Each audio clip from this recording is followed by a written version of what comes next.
Oriol Nieto, and I'm from the Music and Audio Research Lab, and I'm going to talk about the perceptually based evaluation of music boundaries.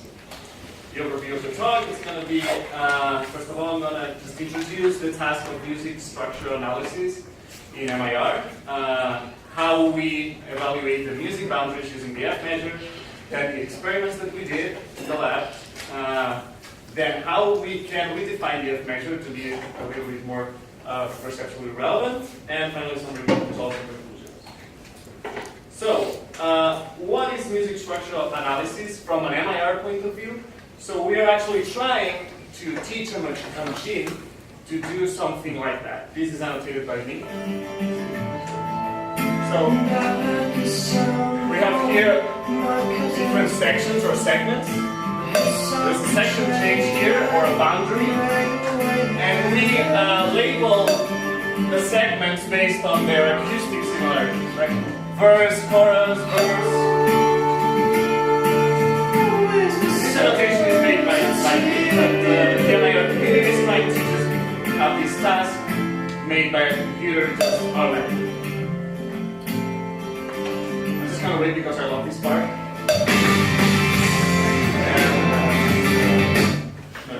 Sorry, it's a great song, I know. Alright, so how do we evaluate this?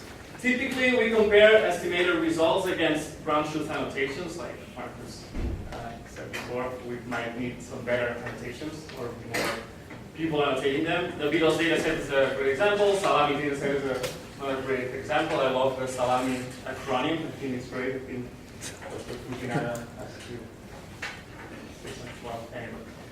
It's structural analysis for large amounts of music information. That's Salami. So to make use of the F measure is the score that, or the measure that we use to evaluate this. And it quantizes the similarity between the annotations and the estimated results. And it's commonly used to evaluate machine learning algorithms. And the question that it raises is like, is it appropriate in the framework of music structural analysis? And does it align well with humans' perception of structure in music? So to answer this, we are going to have a couple of experiments to focus only on the music boundaries for the F measure. So how do we typically use the F measure for boundary evaluation? First of all, we find the intersection. All right. What a boundary. So how do we use the F measure for boundary evaluation? We first of all find the intersection between the annotations and the estimated results. And how do we do this? We decide that we find a hit if we find an estimated boundary within 3 seconds of the annotated point. 3 seconds seems quite a lot. That's the standard way of doing it in the MIR community. So we will stick to this. Then, once we know the hits, we define the precision and the recall values. The precision is the ratio between hits and the total number of estimated elements, and the recall is the ratio between hits and the total number of annotated elements. Once we have the precision and the recall, the F measure is the harmonic mean between the precision and the recall, and it weights both values equally, the harmonic mean. It penalizes the outliers, and it mitigates the impact of large boundaries, right? This is the standard way of evaluating music boundaries that it's been in the American community for quite a few years now. So what does it really mean to have, like, for example, higher precision in the boundary evaluation? It means that we have less false positives. Like, imagine that you have one estimated boundary, and this boundary is correct. Then you're going to have a precision of 100%. Your algorithm is not going to be very good, but you're going to have a precision of 100%. On the other hand, higher recall represents less false negatives. Like, imagine that your algorithm estimates one boundary every 3 seconds. Then your recall is going to be 100%, but probably your algorithm for music structural analysis is not going to be very good. So when listening to these estimated results, it becomes quite apparent that these two values are perceptually very different. So we decided to assess this relative effect that these differences had on human evaluations in order to redefine the F. And I'm going to talk now about the two experiments. So in experiment 1, the goal was to investigate whether precision or recall is more perceptually relevant than the other, and ensure that findings are robust across a relatively large set of subjects. The design of the experiment was to obtain track excerpts from the Levy dataset, that is a dataset from 60 pop songs, finding the 1-minute segments containing the highest amount of boundaries. We did that to reduce the time of the experiment while maintaining participant attention as high as possible. So here are the 5 excerpts that we used for the experiment, and we selected those for each one of these 5. We created 3 different versions of the boundaries. One was the ground truth, so the F measure was 100%. So precision was 100% and recall was 100%. Then another version of high precision, in which precision was 100% and the recall approximately 65%.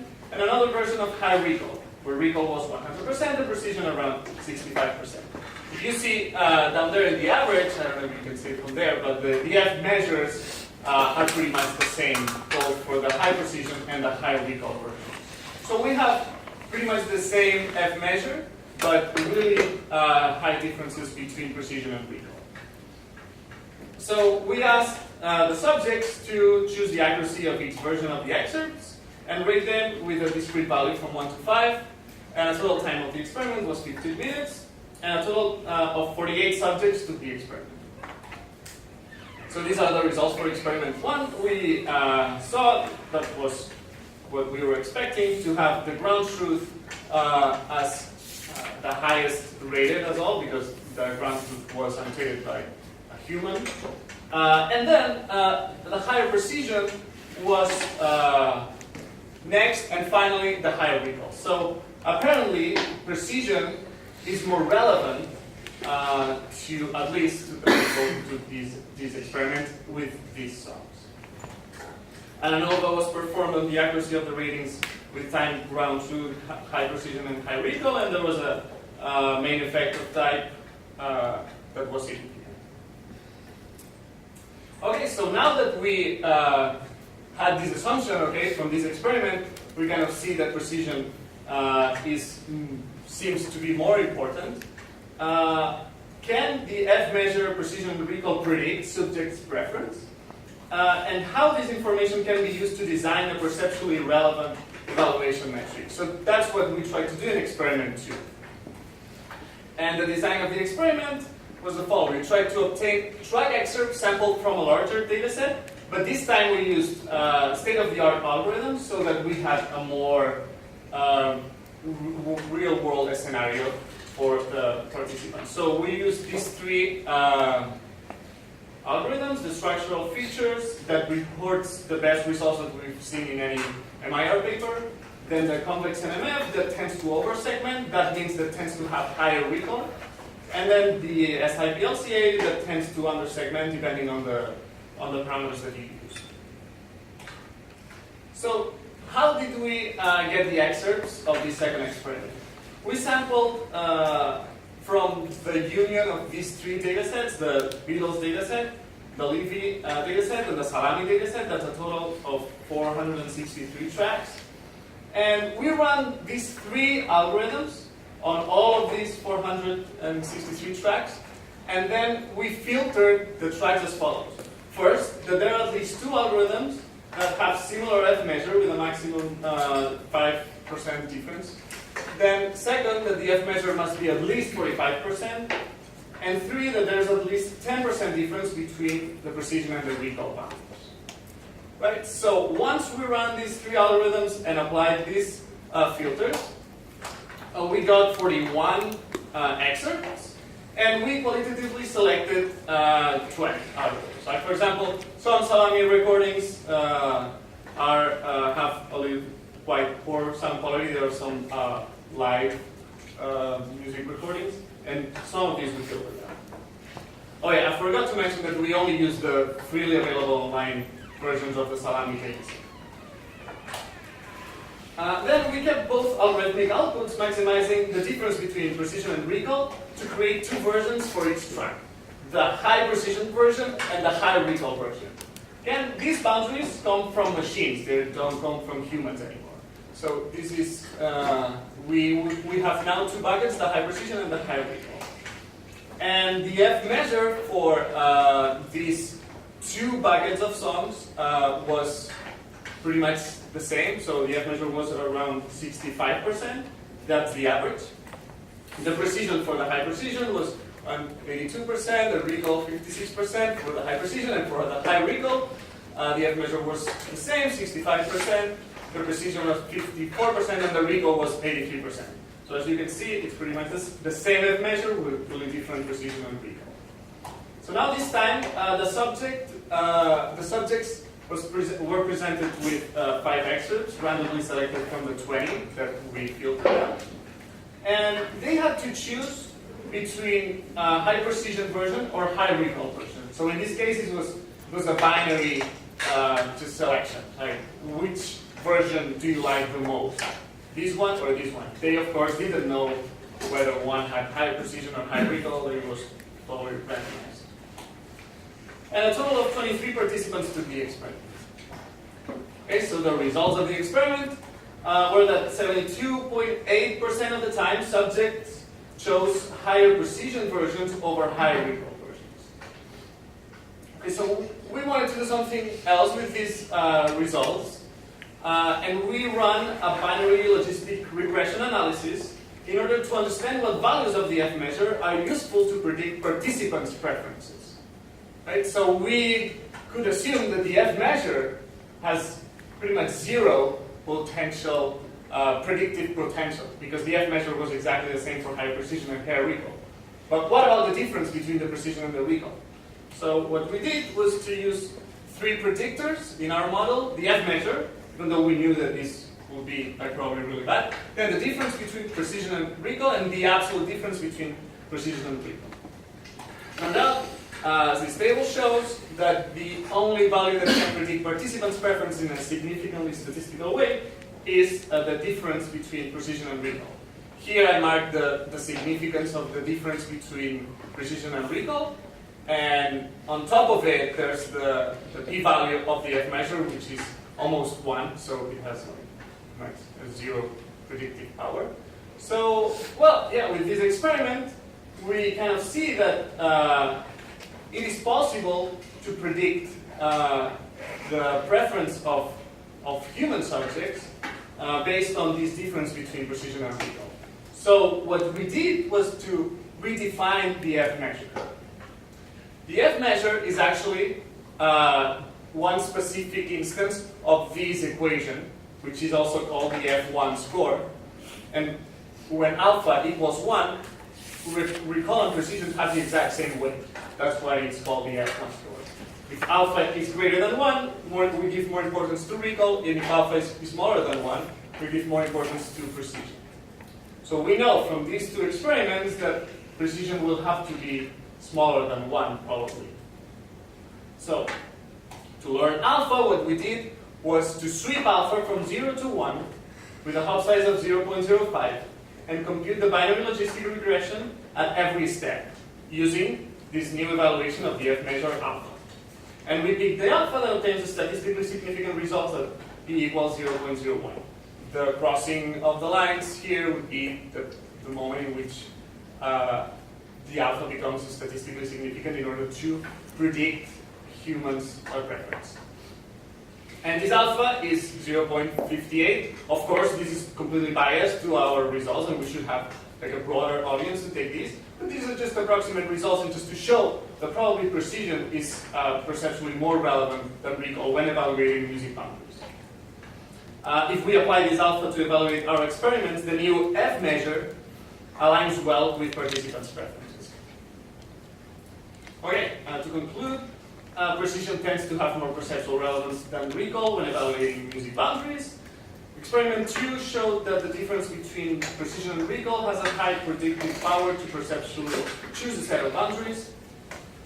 we have proposed a new method to evaluate music boundaries that better aligns with subject preferences. Again, all of this is just based on these experiments. We encourage people, or we might want to do more experiments with more participants and more music samples. And finally, as the difference between precision and recall increases, we expect participants' preference to decrease. Right? If we have precision of 100% and recall of 0, of course it's not going to be good and people are not going to like it. So a new experiment should be performed to confirm this. Also, it would be really nice to have some sort of a curve and find the sweet spot in the middle in which to really learn alpha. So yeah, that's it from my part. Thank you very much.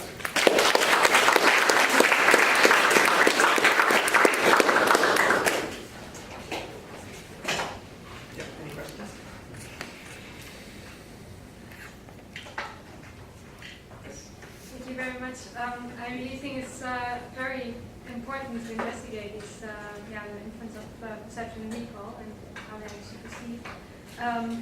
I was wondering, for your first experiment, you had artificially lowered the recall and the precision. How did you do that with the precision? Did you kind of introduce wrong segmentations? Or? For the precision, it was really easy.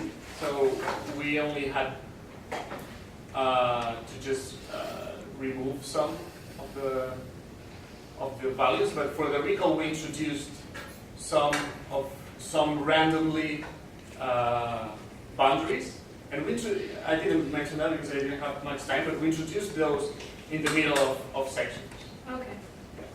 We had a threshold of 1 second, like a 1 second window, and we just in between the two boundaries, right in the middle with 1 second randomly, 0 to 1.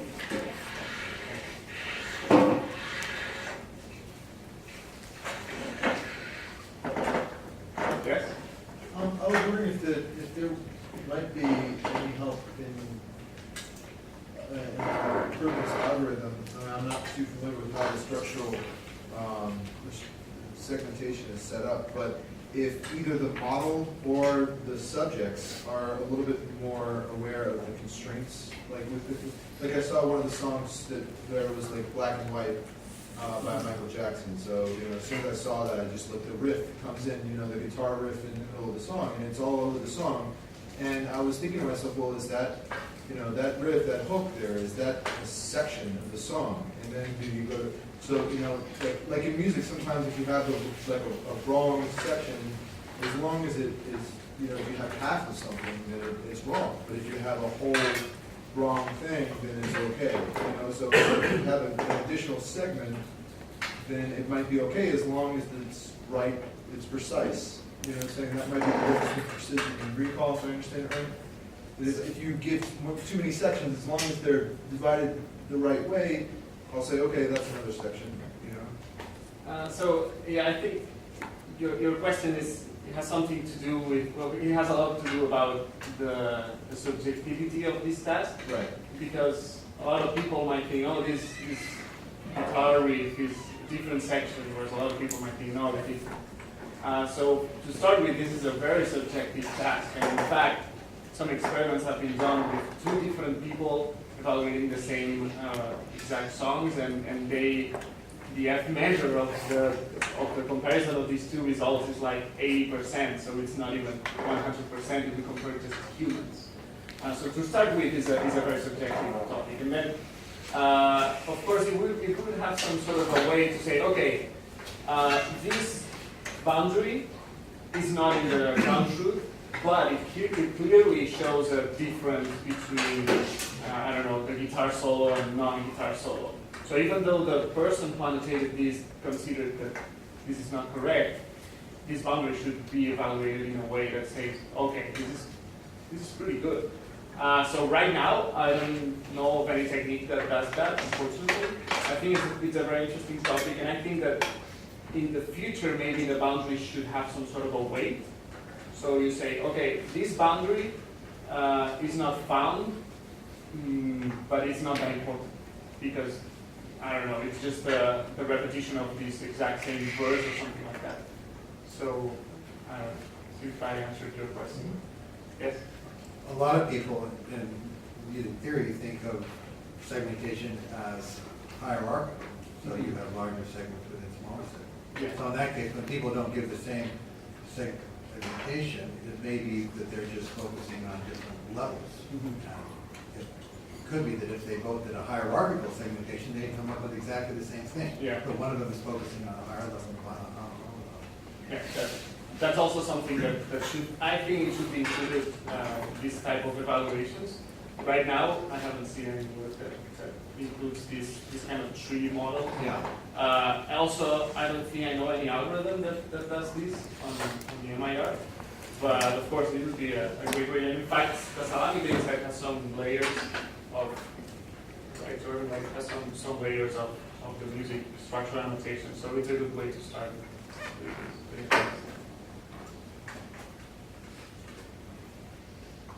Yes, can I ask when you did the logistic regression, looking at, towards the end, you're saying, what are the different factors that could explain the listener's preferences between the two? Have you thought of throwing like a bag of features at that, just listing all sorts of other things that might have tried to explain the difference, just things like the number of segments that were in there, and then something else that I know you thought of, but maybe you didn't do here, which is how closely aligned to the downbeat the boundaries, the estimates were. Yeah, no, I didn't do any of this, but this would be a good follow-up of this. Like using, features like how many boundaries are there in this song, and what is the median time between boundaries. There are a lot of like quantitative features that would be extracted from the boundaries that might be interesting and you might be able to predict also some human preferences. But in this case, we just focused on the precision and the recall value because the F measure is kind of the typical measure that is used to evaluate the music boundary. But yeah, maybe in the future it would be good to add some of these other quantitative features.